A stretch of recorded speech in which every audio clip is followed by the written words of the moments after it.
Now you're curious what I've been doing for the past 6 months. Well, I did so many things, obviously, but one thing I wanted to share with you and that I feel like it benefited me so much is reading one book a day.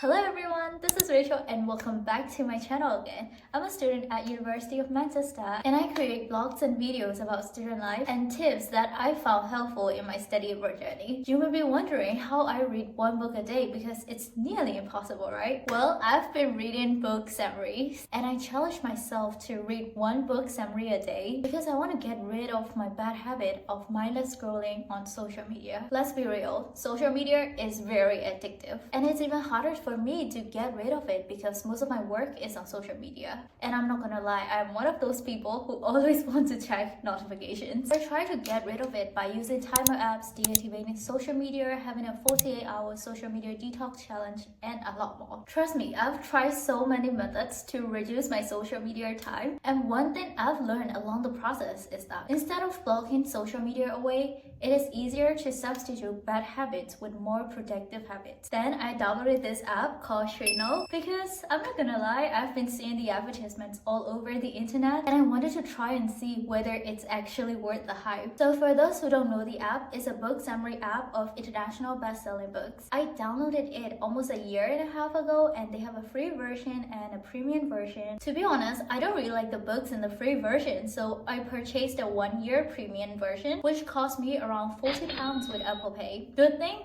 it did not disappoint me. I'll also mention my favorite books at the end of this video. Okay, now let's talk about the app. So it's like my lunch break buddy. Instead of scrolling through endless feed on my phone during the break time between my classes, I read one book summary during that time. And the best part is I get to learn something new every day in just 20 minutes. So I'm also satisfied with myself for doing something more productive during that time instead of using social media. Sometimes I read about business because obviously I'm a business student, but other times I read about productivity and mindfulness. And the best part, I don't feel guilty for the screen time because I'm actually learning something. The best benefit for me, again, this is a brutally honest review, is that I can successfully reduce my social media time. By using this app, I've explored so many different topics that I thought I would never be interested in. For example, history books. Usually when I'm in bookstore, history section is something that I always avoid and I would always end up reading books related to business. But now I feel like I can explore my other interests too because each book summary is like a mini education session for me. So what's inside the Shwe Note app? This app got a 10 of different categories. We're talking business, self-improvement, you name it, and they have it. This app is good for people who lead a busy life, like a busy professional or a student, or just anyone looking to read best-selling books in less time. Now let's talk about my favorite books in Shwe Note. I'm gonna say this and I'm gonna tell you what are those.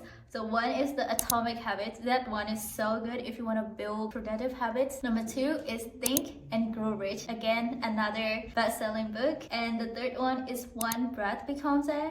And the Reasons to Stay Alive, Think Like a Monk, The Promised Land, A Short History of Nearly Everything, Secrets of the Millionaire Mind, The Power of Moments, and The Art of Saying No. So these are like my favorite books in Shwe Note, so if you have time, check those books. I can definitely tell you that these are so good. For first-time readers, they also have some book recommendations and reading challenges, so check that out too. And hey, if you're not really into reading, they've got audiobooks, so it's perfect for when you're on the bus or just cooking and just want to be productive. And I haven't seen book summary app in Burmese as good as this one, so you should definitely check that out. Okay, so now let's talk about the things that I don't like about this app. First, it can be a bit expensive for the majority of student population, so you always need to check out the discounts or the seasonal sales. Or you can also use my code RachelJoyShweNote24 for 35% discount before 29 February 2024. Okay, so the second thing that I don't like about the app is that for someone who has read the whole physical book, some of their summaries are too short and some important information or exercises can be left out. And I'll also love more personalized recommendation like other apps based on what I've read before. Alright, so overall, this is one small thing that I've been doing in the past 6 months to improve myself, and I can guarantee that it actually works. My social media time has reduced and I feel like I gained so much knowledge by just reading for 20-30 minutes a day. Check out their page for more information and see you next video. Bye bye!